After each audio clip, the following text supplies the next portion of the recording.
भारतीय रक्षा क्षेत्र में अब बड़ा बदलाव साफ तौर पर दिखाई दे रहा है और इस बदलाव की पहचान है हमारी महिलाएं। आज महिलाएं सिर्फ सहयोगी भूमिका तक सीमित नहीं है, बल्कि अब वे फाइटर पायलट बन रही हैं, युद्ध पोतों पर तैनात हो रही हैं और सेना की हर शाखा में अपनी मजबूत मौजूदगी दर्ज करा रही है। एनडीए और अग्निवीर योजना जैसे बड़े कदमों ने महिलाओं के लिए नए दरवाजे खोल दिए। यही वजह है कि आज भारतीय सशस्त्र बलों में 11,000 से ज्यादा महिला अधिकारी अपनी सेवाएं दे रही हैं। ये सिर्फ संख्या नहीं है, बल्कि बदलते हुए भारत की नई तस्वीर है। कंटेंट क्रिएटर प्रतिष्ठा गुप्ता अपने इस वीडियो में इसी बदलाव और महिलाओं की बढ़ती भूमिका को विस्तार से समझा रही हैं। आइए आपको दिखाते हैं।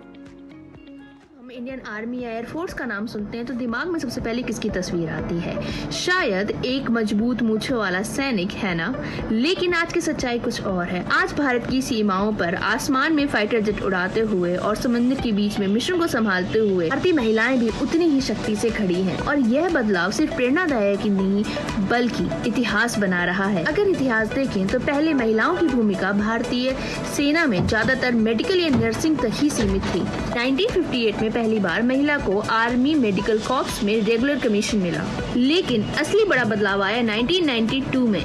पहली बार महिलाओं के लिए सेना में ऑफिसर लेवल एंट्री खोली गई और इसी साल आर्मी में विमेन स्पेशल एंट्री स्कीम भी शुरू हुई। नेवी में पहली बार महिला अधिकारी शामिल हुई और एयरफोर्स में महिलाओं को flying, technical and non technical branches में मौका मिला। यही शुरू हुआ भारतीय रक्षा सेवाओं में महिलाओं का सफर। इसकी तस्वीर पूरी तरीके से बदल चुकी है। आज भारत की सेना में 11,000 से ज्यादा महिलाएं देश की सेवा कर रही हैं। महिलाएं सिर्फ डेस्क जॉब तक ही नहीं, बल्कि कमांड ऑपरेशंस और लीडरशिप रोल में भी नजर आ रही हैं। एनडीए में महिलाओं की एंट्री होना यह एक बहुत बड़ा बदलाव था। जहां पर पहले पुरुष कैडेट्स ही ट्रेनिंग लिया करते थे, अब वह दरवाजे महिलाओं के लिए भी खुल चुके हैं। 2025 मई में 17 महिला कैडेट्स एनडीए से पास हुई और नवंबर में 15 और 2026 में कुल 158 महिलाएं एनडीए को ज्वाइन कर चुकी थी। यानी कि आने वाले समय में सेना में महिलाओं की संख्या बढ़ती जा रही है। आज अगर तीनों सेनाओं की बात करें तो उनमें से इंडियन आर्मी में महिलाओं को 12 अलग अलग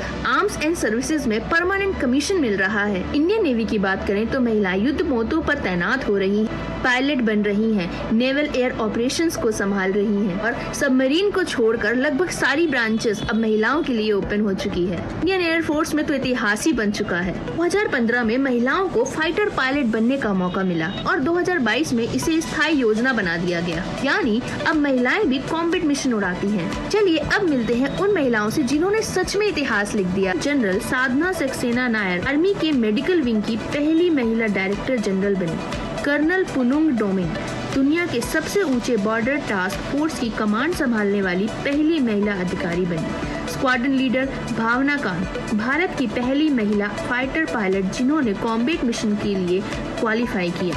captain Hansja Sharma Indian army की पहली रुद्र हेलीकॉप्टर पायलट। लेफ्टिनेंट आस्था पुनिया नेवल एविएशन के फाइटर स्ट्रीम में जाने वाली पहली pilot. Squadron leader Shivangi Singh Bharat की पहली राफेल महिला पायलट। और ऐसी कई महिलाएं जो हर दिन नए रिकॉर्ड बना रही हैं। 2025 में तो शानदार मिशन हुआ, जहां आर्मी, नेवी और एयरफोर्स की 11 महिला अधिकारियों ने भारतीय जहाज त्रिवेणी पर 1800 नॉटिकल माइल्स की समुद्र यात्रा पूरी की और सेशेल्स तक पहुंची। और ये सिर्फ भारत तक ही नहीं, आज 154 महिलाएं संयुक्त राष्ट्र के शांति मिशन में भी अपना योगदान दे रही हैं। और इसी तरह भारत की महिलाएं दुनिया में अपनी पहचान बना रही हैं। 2025 में मेजर स्वाति शांत कुमार को यूनाइटेड नेशन का जेंडर अवार्ड मिला और इससे पहले मेजर राधिका सेन को यूनाइटेड नेशन का transgender advocate of the year का अवार्ड मिला।